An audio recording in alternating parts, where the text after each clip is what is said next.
అవసరం పడితే ఉత్తరప్రదేశ్లో ఎలక్షన్ ఉంటే అదే రైతులకు క్షమాపణ వేడుకొని గట్టెక్కిండు.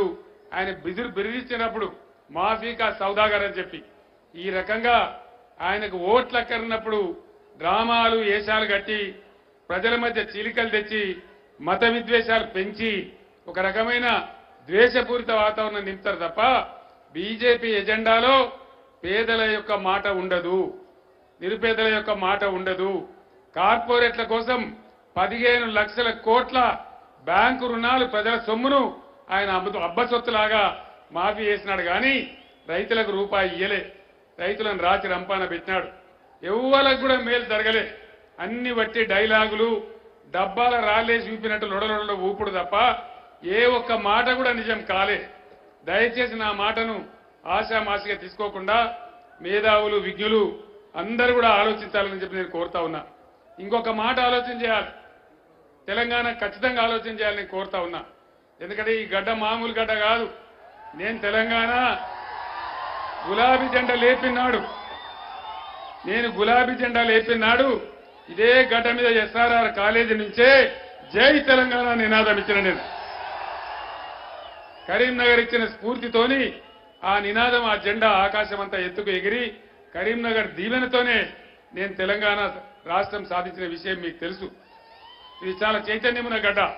ఒకనాడు కాంగ్రెస్ వాళ్ళు నన్ను అవమానించి నువ్వే మాతో గెలిచినవంటే నాకు కోపం వచ్చి తెలంగాణ పౌరుషం చూపెట్టాలని రిజైన్ చేస్తే ఉప ఎన్నిక వచ్చి నేను పోటీ చేస్తే 2.5 లక్షల మెజార్టీ ఇచ్చి నన్ను గుండెల్లో పెట్టుకొని తెలంగాణ ఉద్యమాన్ని లేపిన గడ్డ ఈ కరీంనగర్ గడ్డ.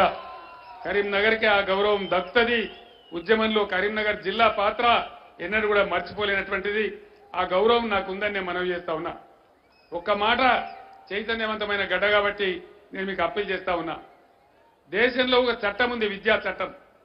ఎన్ని జిల్లాలు ఉంటే ఇండియాలో ప్రతి జిల్లాకు కేంద్ర ప్రభుత్వం ఒక నవోదయ పాఠశాల ఏర్పాటు చేయాలి.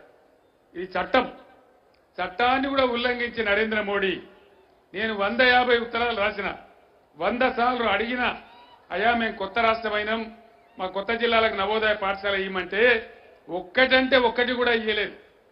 దేశంలో నరేంద్ర మోడీ 157 మెడికల్ కాలేజీలు పెడితే ఒక్కటంటే ఒక్క మెడికల్ కాలేజీ కూడా మన తెలంగాణకు ఇవ్వలేదు. కొత్త వాళ్ళం ప్రాజెక్టులు కట్టుకుంటున్నాం, కొత్తగా ఏర్పడ్డ రాష్ట్రమని ఏదైనా ఒక ప్రాజెక్టుకు జాతీయ హోదా ఇవ్వమంటే ఏ ఒక్కనాడు కూడా ఒక్క జాతీయ హోదా ఇవ్వలేదు, ఒక రూపాయి ఇవ్వలేదు. ఇంకా షరతులు పెట్టి నరేంద్ర మోడీ నా మెడ మీద కత్తి పెట్టిండు. ఏం కత్తి? కేసీఆర్ నువ్వు మీ రైతుల కరెంటు మోటార్లకు మీటర్లు పెట్టాలి, లేకపోతే నీకు సంవత్సరానికి 5,000 కోట్లు కట్ చేస్తాడు. ఆ రోజు నేను చెప్పిన నా రాష్ట్రం నాకు తెలుసు, నా రైతుల బాధ నాకు తెలుసు, నువ్వు నన్ను చంపినా సరే, నా తల తెగిపడ్డా సరే నేను మీటర్లు పెట్టా అని చెప్పిన. నువ్వేం చేసుకుంటావో చేసుకో, నేను మీటర్లు పెట్టా అని చెప్పిన. అది మీ అందరికి తెలుసు.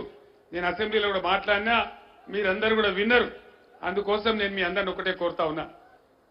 పోయినసారి మంచికో చెడ్డకో కరీంనగర్లో ఒకడు, ఆదిలాబాద్లో ఒకడు, హైదరాబాద్ సికింద్రాబాద్లో ఒకడు, నిజామాబాద్లో ఒకడు, 4 బీజేపీ ఎంపీలు గెలిచారు. 4 రూపాయల పననే చేసిండ్రా? ఇక్కడ గెలిచిన బండి సంజయ్ మీకు ఏమైనా పని చేసిండా? ఏమైనా అభివృద్ధి జరిగిందా? అంత గ్యాసే కదా. ఎంతసేపు లొడా లొడా మతం పిచ్చి అదొకటి మాట్లాడు తప్ప, పంచాయతీలు పెట్టించడు తప్ప ఎవ్వరికన్నా ఏమైనా లాభం జరిగిందా? కరీంనగర్ స్మార్ట్ సిటీ చేయించిందే వినోద్ కుమార్. ఒకనాడు ఎట్లనో ఉన్న కరీంనగర్ను రోజు నాతో కొట్లాడి 2,000 కోట్ల రూపాయలు తెచ్చి ప్రతి రోడ్డును బ్రహ్మాండంగా తీర్చిగో ఇట్లాంటి సుందరమైన దృశ్యాలు తెచ్చింది మన గంగుల కమలాకర్ గారు. అభివృద్ధి అంతా మీ కళ్ళ ముందే జరిగింది కదా. ఏ విధమైన కేబుల్ బ్రిడ్జి వచ్చింది, పట్టణం ఏ విధంగా అభివృద్ధి జరిగింది మీ కళ్ళ ముందే జరిగింది. కానీ బండి సంజయ్తో పైసా పని అయిందా? ఒక్కనాడన్న పార్లమెంట్ లో మాట్లాడిండా? అసలు మాట్లాడుతుందా? ఆయన గట్టిగా మాట్లాడితే హిందీయా ఇంగ్లీషా తెలుగుగా మనమే సావాలి.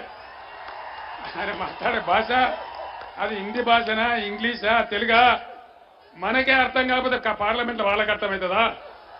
మరి అటువంటి వ్యక్తిని మళ్ళా పంపుదామా? అద్భుతమైన న్యాయవాది, ఒక కమ్యూనిస్ట్ కుటుంబంలో పుట్టి ఉద్యమాల బిడ్డగా పుట్టి బ్రహ్మాండంగా తెలంగాణ కోసం 2001 నుంచి ఎస్ఆర్ఆర్ కాలేజ్ గ్రౌండ్ నుంచి నాతో నుండి తెలంగాణ ఉద్యమంలో అడుగడుగున పాలు పంచుకున్న వినోద్ గారిని పంపుదామా, బండి సంజయ్ని పంపుదామా? దయచేసి కరీంనగర్ గడ్డ ఆలోచించాలని చెప్పి నేను కోరుతా ఉన్నా. ఇది ఆశామాషి వ్యవహారం కాదు. రాష్ట్రం మనది, భవిష్యత్తు మనది. మనం గుడ్డిగా ఆశామాషిగా ఓటేస్తే దేని దెబ్బతింటాం. ఇప్పటికే నష్టపోయినాం, ఇప్పటికే దెబ్బతిన్నాం, ఇంకా కూడా ముందుకు దెబ్బ తినవద్దు అని నేను కోరుతా ఉన్నా. ఇక కాంగ్రెస్ పార్టీ